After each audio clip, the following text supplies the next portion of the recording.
ప్రస్తుతం రెండు తెలుగు రాష్ట్రాల మధ్య నీటి యుద్ధం జరుగుతుందా?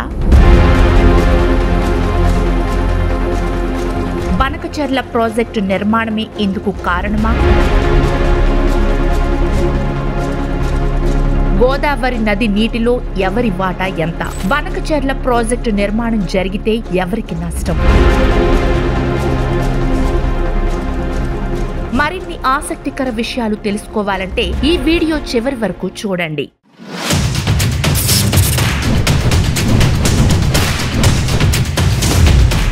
ప్రస్తుతం ప్రపంచవ్యాప్తంగా పలు దేశాల మధ్య అనేక విషయాలపై యుద్ధాలు జరుగుతుంటే మన రెండు తెలుగు రాష్ట్రాల మధ్య మాత్రం నీటి యుద్ధం జరుగుతుంది. ఇందుకు కారణం ఏపీ ప్రభుత్వం తాజాగా నిర్మించ తలపెట్టిన బనకచెర్ల ప్రాజెక్ట్. ఏపీలో ఈ ప్రాజెక్టు నిర్మాణం జరిగితే తెలంగాణకు తీవ్ర నష్టం వాటిల్లుతుందని తెలంగాణ నేతల వాదన.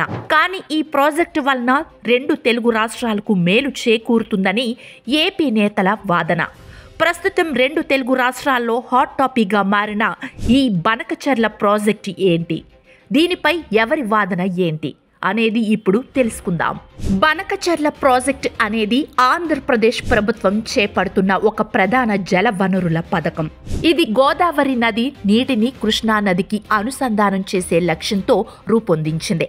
ఈ ప్రాజెక్టు పోలవరం జలాశయం నుంచి బనకచెర్ల రెగ్యులేటర్ వరకు 200 టీఎంసీల నీటిని తరలించే ఉద్దేశంతో 81,000 కోట్ల రూపాయల అంచనా వ్యయంతో నిర్మిస్తుంది ఏపీ ప్రభుత్వం. అయితే ఈ ప్రాజెక్టు నిర్మాణాన్ని తెలంగాణ కాంగ్రెస్ ప్రభుత్వంతో పాటు రాష్ట్రంలో ఉన్న ప్రతిపక్ష పార్టీలు సైతం తీవ్రంగా వ్యతిరేకిస్తున్నాయి. తాజాగా గోదావరి బనకచెర్ల లింక్ ప్రాజెక్టు ప్రాథమిక నివేదికకు కేంద్ర ప్రభుత్వం ఆమోదం తెలపడాన్ని అంతా ముక్తకంఠంతో ఖండించారు. ఆంధ్రప్రదేశ్ రాష్ట్ర విభజన చట్టం 2014 ప్రకారం ఏదైనా కొత్త ప్రాజెక్టు చేపట్టినప్పుడు గోదావరి కృష్ణా బోర్డుల అనుమతి, ఆ తర్వాత అపెక్స్ కౌన్సిల్ అనుమతి తప్పనిసరిగా పొందాల్సి ఉంటుంది.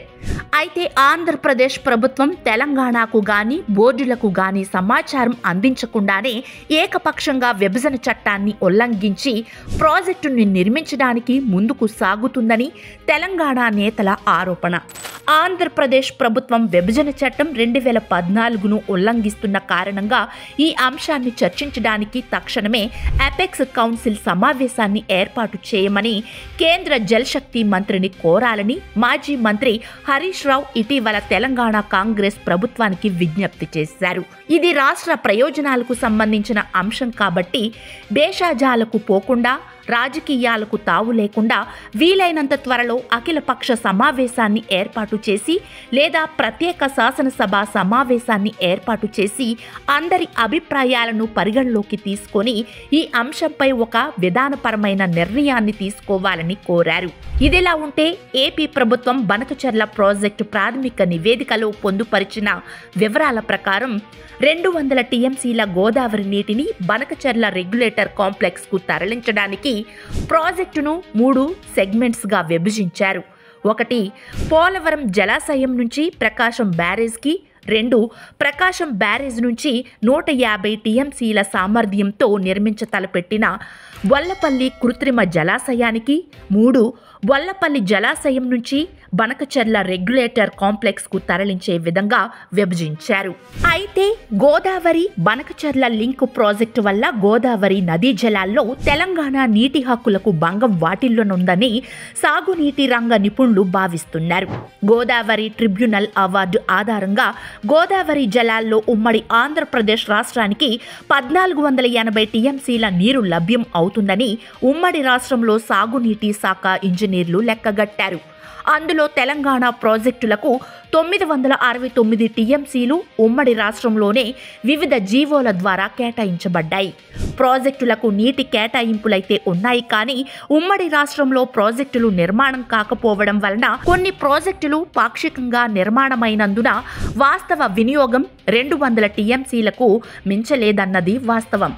గోదావరి బేసిన్లో తెలంగాణకు కేటాయించిన వినియోగాలు పూర్తిగా సాధించకముందే ఆంధ్రప్రదేశ్ ప్రభుత్వం 200 టీఎంసీల గోదావరి నీటిని తరలించడం వలన రేపటి నాడు గోదావరి ట్రిబ్యునల్ ఏర్పాటైన పక్షంలో నీటి హక్కులకు భంగం వాటిల్లే అవకాశం ఉంది.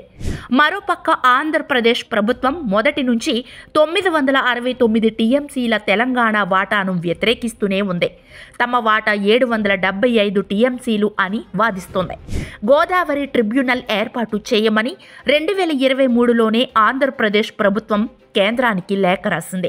ఈ నేపథ్యంలో ట్రిబ్యునల్ ఏర్పాటుకు ముందే గోదావరి బనకచెర్ల లింక్ ప్రాజెక్టును అమలు చేసి 200 టీఎంసీలపై హక్కులను కోరనుంది. దీనివల్ల ఉమ్మడి రాష్ట్రంలో తెలంగాణ పొందిన వాటాకు గండి పడనుంది. కానీ ఆంధ్రప్రదేశ్ ప్రభుత్వం మాత్రం తాము వానాకాలంలో లభ్యమయ్యే వరద జలాలను మాత్రమే తరలిస్తామని అంటోంది. అయితే కృష్ణా ట్రిబ్యునల్ అవార్డులో ఉన్నట్టు గోదావరి ట్రిబ్యునల్ అవార్డులో నికర జలాలు, అదనపు జలాలు అన్న కాన్సెప్ట్ లేదు. అంతర్రాష్ట్ర ఒప్పందాలలో ఉపయోగించిన పదం ఆల్ వాటర్స్. ఇవి ఏవైనా కావచ్చని ఇంజనీరింగ్ నిపుణులు విశ్లేషిస్తున్నారు. కృష్ణా జలాల్లో తెలంగాణకు పూర్తి స్థాయి వాటాను కేటాయించేందుకు ఏపీ ప్రభుత్వం అంగీకరిస్తే గోదావరి బనకచెర్ల ప్రాజెక్టును తెలంగాణ అంగీకరించే అంశాన్ని సానుకూలంగా పరిశీలించవచ్చునని ఇంజనీరింగ్ నిపుణులు భావిస్తున్నారు. మరి ఈ విషయంపై మీరేమంటారు? బనకచెర్ల ప్రాజెక్టు నిర్మాణం జరిగితే ఎవరికి లాభం, ఎవరికి నష్టం? కామెంట్లో తెలియజేయండి.